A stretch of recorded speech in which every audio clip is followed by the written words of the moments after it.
Hi, Mr. Mazda. How's it going? Going very well. Thank you very much. How are you? Thank you. I'm good. I'm good. Thank you for joining us.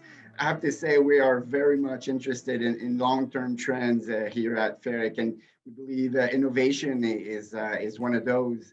And so we're quite interested in hearing you talk about innovation as a large macro theme, and then maybe we can delve into the specifics of your investment strategy. Sounds great. Looking forward to it. Just before we start, I saw in your background that you're an engineer by formation. So can you talk a little bit about how does that relate to investment management, and how did you come about becoming an investment manager, being an engineer?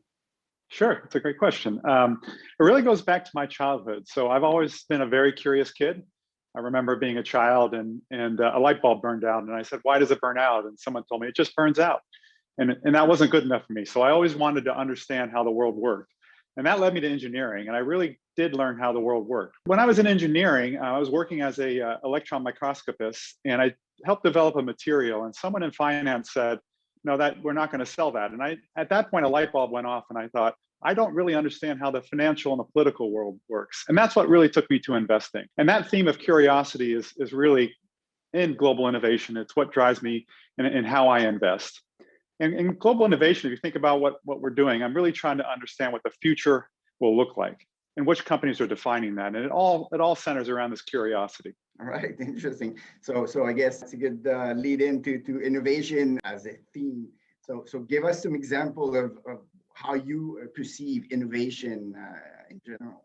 We define innovation pretty broadly. Innovation is meeting a need in a new way, and it could be anything from a novel process, intellectual property, some sort of unique asset or technology, new products, novel business models, and so on. So we're looking everywhere and under everything for innovation. And sometimes it's helpful to kind of help you understand what companies fit into global innovation. So the companies that fit in global innovation are really companies that are controlling their own destiny. And they're doing that by innovating or being exposed to really big things happening in the world. So this drives structural growth for these companies that's not dependent on the economy or any sort of short-term hype. So we're investing in the future is the way I like to think about it, not the past. And it's not just about cyclical growth companies or just technology or healthcare. We're looking everywhere and for everything that's innovating and big things happening. We usually think of innovation as technology, and so if it's not only technology for you or healthcare companies, what else can it be? Do you have any examples? We do own a lot of the stuff that people would think about. So there's a lot of disruption happening in payments and e-commerce and advertising.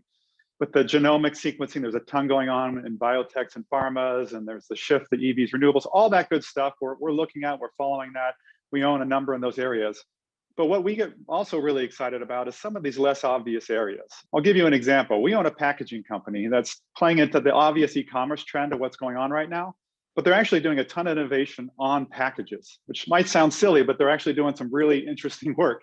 And they're dramatically reducing the environmental impact of what's going on with this big shift to e-commerce by dramatically lowering the environmental footprint of each package. We also own a chicken wing company, and you wouldn't think, gosh, restaurants is where innovation is happening. But they have a really radical business model. They're exposed to the fast casual trend of what's going on. And they're also leveraging technology across payments, across cloud, across delivery, and what's going on there. And that's really exciting to find companies like that. To give you one more example, there is a company out there, a shoe and apparel company, which many people may have heard of, and they're completely rethinking how the company engages with the consumer and using a lot of those social inputs to define their products.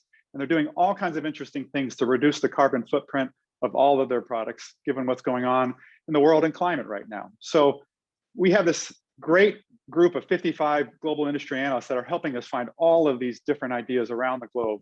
And a lot of them aren't in technology and healthcare. Interesting. So shoes and chicken wings. I like that diversification. That's what we're looking for here at FÉRIQUE. And let's get into the investment strategy. So how does that translate, and maybe link your background to now what you're doing as an investment manager and what you're looking for in companies? I have an engineering background, as we talked about, and that engineering background really gives me the ability to break innovation down and to understand how it works, what matters, and why it matters. The other advantage of the engineering background is it really allows me to bring an analytical rigor to my investment process and understand where data is really helpful and not helpful. So once I have that sort of framework and process in place, we start going out and looking for all these innovative ideas out there.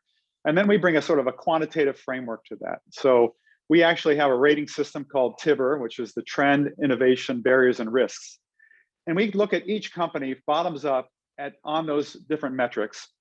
And the nice thing about that framework is it allows us to take my background in investing, which I can dig into more, but it allows me to take that and apply it to a lot of different sectors and sort of look across all of these sectors, all these opportunities, and normalize them to understand, should we be owning something in a financial innovation? Should we own something in industrial innovation or energy innovation or technology innovation, and sort of bring those all together and let us create a portfolio? We're looking for someone that can grow structurally, that is not dependent on the economy. So that tends to happen in two ways. One is, are they doing something new and novel or really something innovative that's going to change what the future looks like? And the second thing is there something really big happening in the world? You know, there's a lot of obvious ones out there with what's going on with climate and renewables, and there's a lot going on with, you know, direct to consumer and other big trends that are out there. So we look for a lot of those. But the other key piece is really this understanding, and I think this is an edge that we have, is we have 55 global industry analysts that have spent their career, often 20 plus years, focused on one sector. Given this background that they have, they're really good at predicting what sectors will look like in 5 to 10 years. And their knowledge spans from the private market to the mega caps. But more importantly, I think they understand the people that are running these businesses and the risks that are more subtle. And I, as a PM myself, or any PM team really, could never replicate these insights. So we sit down with these global industry analysts to understand, what does the future look like? Who are the companies that are actually driving that future? And then more importantly, understanding, you know, are the people that are running this really able to do this? You know, we're investing for 5 to 10 years. So you need a management team with really good governance that you can really trust, that's going to be able to execute like you think they will over the long term. How much does the price you pay for a company is important in your decision to actually purchase it? It's critical. And I think one thing that I want to emphasize is that we don't own just themes, because themes are not a portfolio. Securities and companies are portfolios. So we own companies and we care a lot about price and what price we're paying in valuation. I think one of the differences that in our approach that we take is that we look 5 and 10 years out. So we actually build discrete 5 and 10-year models. And one thing that I've learned in my history of working and following and understanding innovation is that it's very hard to actually model innovation correctly. It's hard to model the inflection point and what the world will look like in the future if you do it in a traditional linear way. So we actually go out there and we do a 5 and 10-year model and try to break that linear thinking. And that gives us a really good business model for these companies 5 and 10 years out. We discount that back, and that gives us a really good understanding of, is the market too short-term focused? Are they missing what's really happening here or not? And we found all kinds of interesting scenarios where sometimes the market is overestimating, you know, the short term and underestimating the long term. And we found the opposite. But either way, like, valuation is very critical to what we do.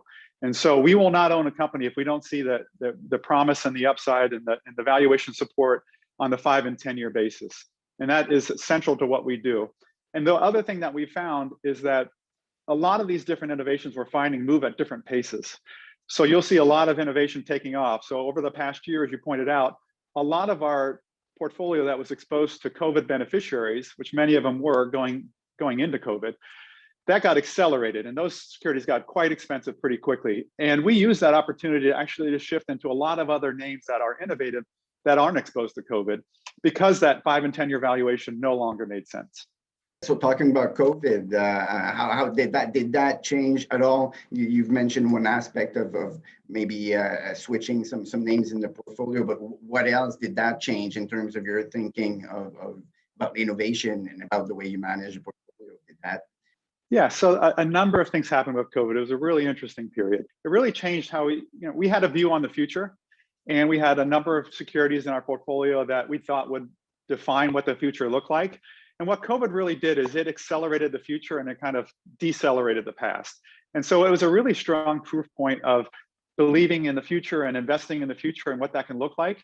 And it really, as you can see from the returns on our portfolio, it really supported our view of the future. Now, a couple other things happened. One, as you accelerate the future, it actually enables more and more companies to do things. So we actually went out and found a number of other companies that maybe weren't as interesting because they had some barriers or other things that they needed to overcome. And that acceleration of the future really changed that.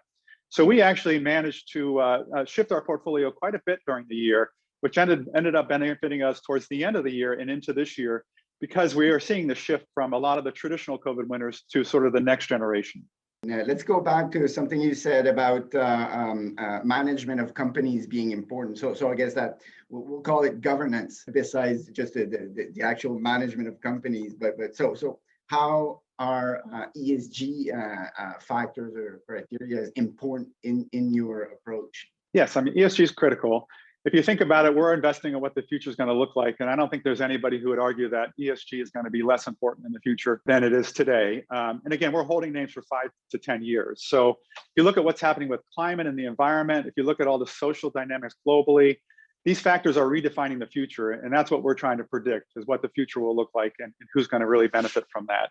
And then the other piece is that, governance is critical. When you own a security for 5 to 10 years, you can't have lax governance. You can't have management teams that you don't believe. I mentioned we have this framework called TIBR of looking at trend, innovation, barriers, and risks. We don't have management in there because management is either to use my engineering terms, a 1 or a 0. Either they are sufficient to pull off what we think they can do, or they're not. And the minute we think that they're not sufficient, we will sell the security, as we have done with some securities in the past. Okay, so does that lead you to exclude companies or exclude sectors or industries in your approach, or you wouldn't do that? It comes from the analysis that you do on specific. It's all bottoms up, but if you think about the future, there are some natural exclusions. So. But it's not a all or a none often. So, for example, energy, you could say, just avoid the whole energy sector, but there's a lot of really good innovation happening in the sector that's changing and actually helping the environment. We have a solar panel company that we own, and sort of a unique solar panel company that we own. Of course, they have manufacturing facilities, which on an ESG don't score well, but they're actually, relative to their peers, dramatically less environmental impact, and they're actually helping get us off of coal.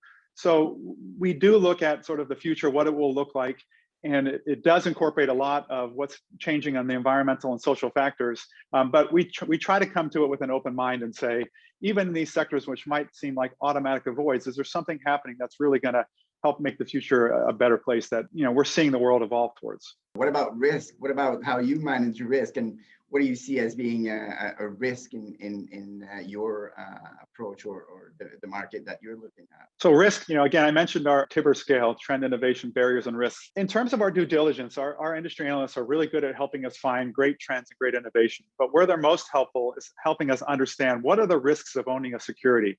When you've covered a sector and all the people in a sector and all the companies in a sector for 10, 20, 30 years, you have a really good understanding of the risks that face a company. So we leverage that very, very heavily and understanding the risks to our individual securities.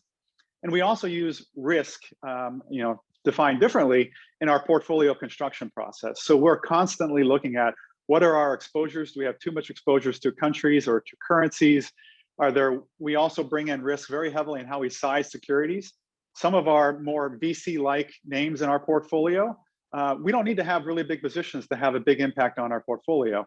Whereas some of our bigger names, yes, we can have bigger positions to have an impact. So we think about risk both at a security level and what it means to these companies and their opportunity sets. And we also think about it from an overall portfolio construction perspective. Well, I think that's it for me. Enough questions. Thank you very much for doing this. Yes, well, hopefully we're really focused on making that happen. It's a passion project for me. I love this fund and running it, and I love running it for all of the fiduciaries involved. So thank you for your time. Thank you for your interest. I'm really excited to run Global Innovation.